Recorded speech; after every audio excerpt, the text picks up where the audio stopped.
Hi, I'm Dr. Ray, aiming to speak truth to power, and this is my daily thought.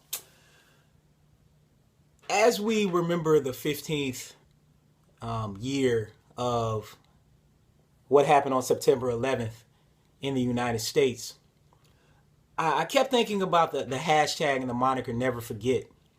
And as I thought about where I was on that tragic day, I remember being in my dorm room. I remember seeing the second plane hit the second tower, and trying to process what was going on and trying to figure out what it meant for my family, for my friends, for people I didn't know, for people who were in New York, for people who were in DC, for people who were in other parts of the country. And I think that's extremely important to reflect on, and think about how tragic those events were. And we should never forget that. And as I thought about that, I also thought about, well, what are we never forgetting though? Right? What exactly are we never forgetting? Because unfortunately, there are other things that we actually have forgotten. For one, I think about how our country, and oftentimes the media, includes or excludes certain people. I was watching a very powerful CNN special from children who lost parents during 9/11.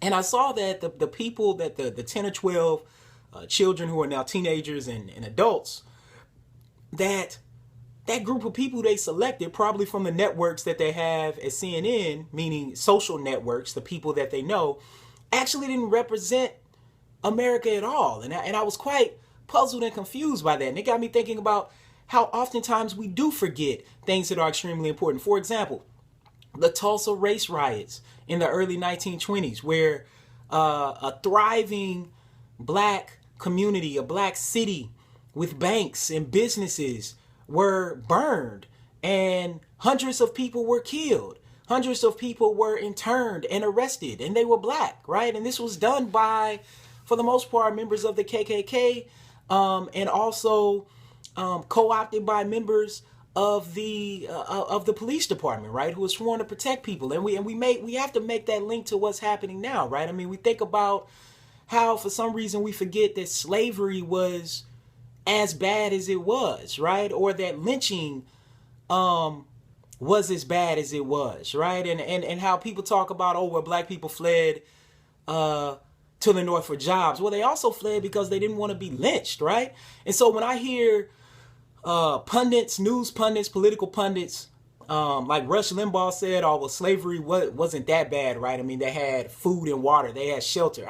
Are you kidding me? Slavery was hell, right? And so we have this pattern in our country of being selective on what we remember, on being selective about what we choose to never forget. It makes me think about the Tuskegee syphilis study, and where 400 black male farmers were in Alabama were infected with syphilis without their knowledge, right? And now a new study just came out that some primarily women in Guatemala were also infected with syphilis and other STDs. And this was done, these were in many cases mental health patients. Then they were told to go out and infect other people, and they weren't treated. These are the types of things we're thinking about. And as we think about what's going on now and what we're forgetting, one of the most forgotten people in the United States are Native Americans, right? And what's happening right now is one of the biggest protests, and actually what they're calling protections that our country has ever seen. Where, as you think about the Dakota Access Pipeline, the Dakota Access Pipeline is an oil pipeline. It's going to run through the Dakotas across the country, and it's cutting straight in between North and South Dakota, right? And Native Americans own that land. They were given that land based on the atrocities that they faced. Of course, most people know about the Trail of Tears, but I really don't think people know how bad that was, right? And so Native Americans were given land, right? They formed treaties with the United States to be given land as part of reparations for being put out of their land, mostly across the South and the Midwest, and shipped west, right? So the Dakotas is part of this land, right? So as we think about the Standing Rock Sioux tribe, and that coalition coming together, and several celebrities coming together to protest this oil pipeline being put through, which would simply demolish that land. Not only demolish that land, these are ancestral burial grounds. My great grandmother was half Cherokee, and one thing I know, because some of this is on my family's land, is that there are literally burial grounds where people who have been in battle or people who have passed away, and they will literally come together and form mounds, sacred mounds and land, right? These sort of things should never be disturbed, right? It's just like going through a graveyard and literally disrupting all of that. I mean, could you imagine where your loved ones are buried, where you go see them on a regular basis, where you put flowers on their graves, that all of a sudden this can just be wiped out, right? And what's interesting is that President Obama didn't even know about what was happening at this time. It took a woman asking him when he was in Laos abroad about what was going on, and he said, I'm going to have to get my staff to tell me about this. So this is how undercover this is, right? So Native Americans are this forgotten people about how persecuted they have been. I mean, and I think about this living in the DC area, with Washington Redskins being the name. Most people don't know where this name comes from. The Redskins name actually comes from when there were battles between Europeans and Native Americans. Native Americans protecting their land, Europeans trying to take that land, right? And we have to be very clear about that. And then did take it and ship them west, right?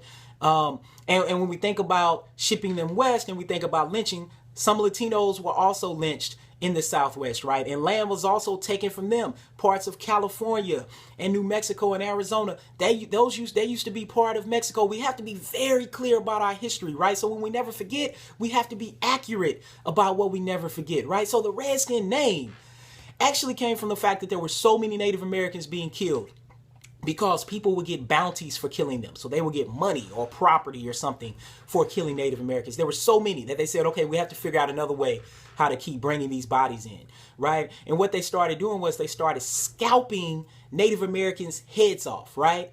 And this came to be known as Redskins. Native Americans were called Reds. So they would scalp their heads and they became known as Redskins. And you would bring your Redskin, the scalped head of a Native American, in, and you would get your bounty, right, for killing that person.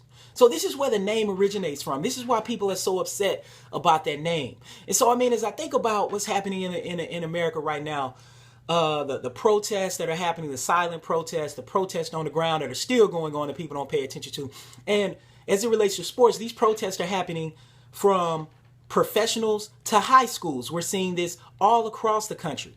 And so we have to think about that these protests aren't just going on for no reason. Instead, people are protesting because they do not consider that there is justice for all, right? They do not consider that third stanza or that middle stanza in the Star Spangled Banner was supposed to include them, right? It wasn't supposed to include them. The Star Spangled Banner was not for people like us, right? And we can't just sit up here and act like that it was. We have to address it. It doesn't just go away, right? And so when the system is built on inequality, we can't passively think that equality will happen. Instead, we have to actively pursue it. So conversations matter like Black Lives in Books. And I hope this has sparked one. And I hope that the things that I've mentioned today that we should never forget, that you actually spend some time to search, to look it up, to figure out why we should never forget it, so that we can accurately reflect the history of the United States and accurately represent people who have lost their lives due to injustice and due to fighting for the freedoms that everyone is supposed to have in our country.